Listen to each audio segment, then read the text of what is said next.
Hi! Welcome to our video, How to Make David Tennant Hair, the 10th Doctor. I'm Lee Wynn, for those of you who don't know, from tardisstyle.blogspot.com. And today, I will be showing you how to do hair like the 10th Doctor, if that wasn't apparent by the title. So, I just showered, so I'm all squeaky clean. So my hair has absolutely nothing in it, and it's still a little wet, which is why we're going to be using a wet-dry straightener. My hair is naturally curly. If your hair is naturally straight, you don't need to do this, obviously. So, while I get that heated up, I'm going to tell you what else you're going to need, which is, first and foremost, you're going to need some kind of hair wax, like pomade. I personally have Axe right now because it smells really good. And if your hair is colored, like mine is, I highly recommend that you put something in to protect it from the heat. If you need to, obviously if you don't need to, then you don't need to. And for those of you who do use things like hairspray, I personally don't because they're aerosol and not great for the environment, then you can use that too to solidify it at the end.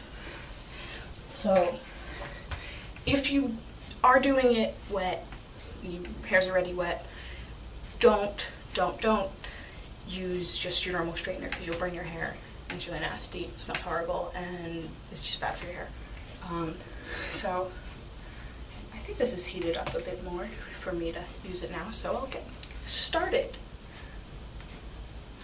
My hair, for just so people know, is about 2 inches long. I actually completely shaved it for personal reasons in November, and it's almost May by now. Tomorrow is May, and the next week's my birthday, so that's fun. So that's about how long this has been growing for. Important to getting this specific look is to bring it up from the bottom, not to do it down like that, but specifically from the bottom because it's all sticky-uppy. And while I do that, I will put you on speed through so you don't have to watch me do this for 10 or so, 5-7 minutes, except be boring.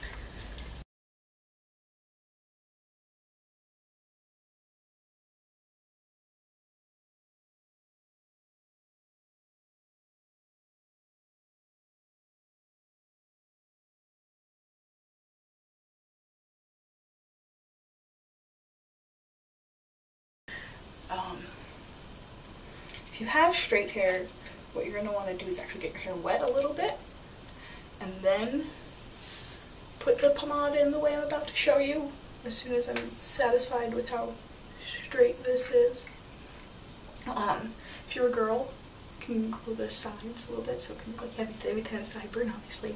If you're a girl, you can't do that, but at least it looks fun. And so now it's here where it gets interesting. Make sure you unplug your straightener because you don't want to start a fire. You're going to want to take your pomade, I'm wrapping this up, so give me a second, and get your hands wet, and just so it doesn't stick on as much. So I'm going to do that now.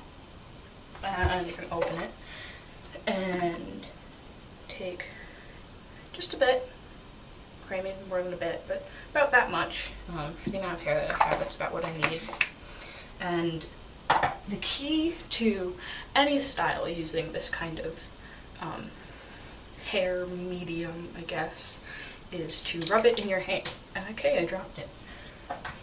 Is to rub it in your hands so that you don't end up with it all in one spot and looking very weird.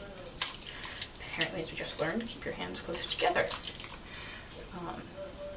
So it feels all squishy now, and I feel like I kind of just like killed a starfish. Not a starfish. I feel like I just killed a jellyfish, but look at that. And you're gonna start on the sides.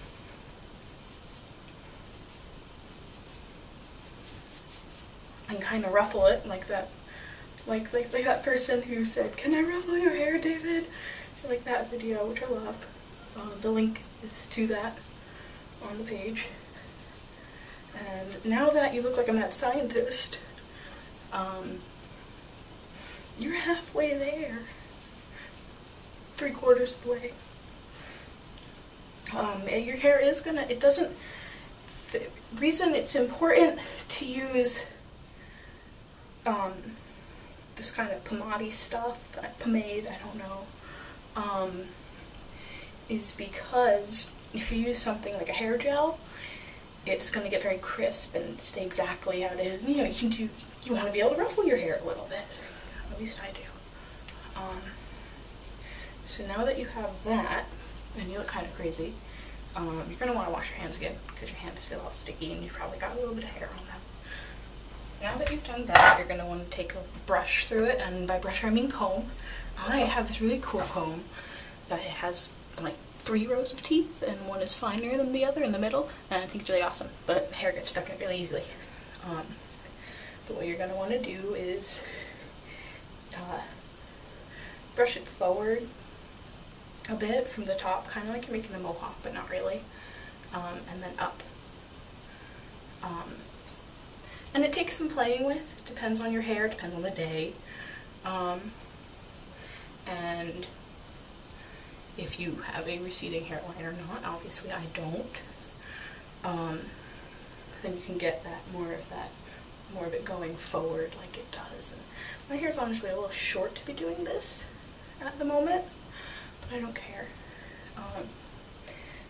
But basically, you're gonna brush it to give it the initial shape, which is kind of going forward and up.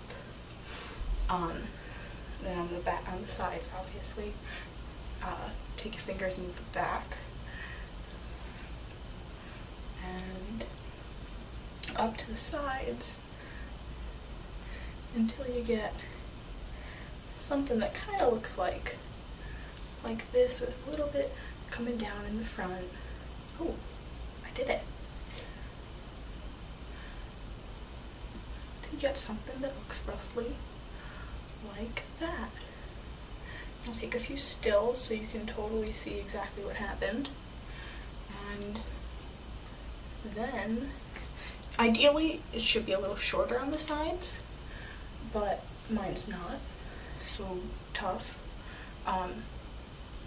And that's what you're going to want to end up getting with this little forward flippy thing in the front that you can kind of just tousle all day, and got that thing going on in the back that I don't quite like. But so now you have all sticky uppy hair if you did it right. If you don't, of course, I will gladly take any questions. And in the middle it kind of pops up to the side. And that's how you get, you can play with it a bit till it, you know, suits your personal taste. But that, in a nutshell, is how you get David 10 and 10 doctor hair. And, ooh, there you go.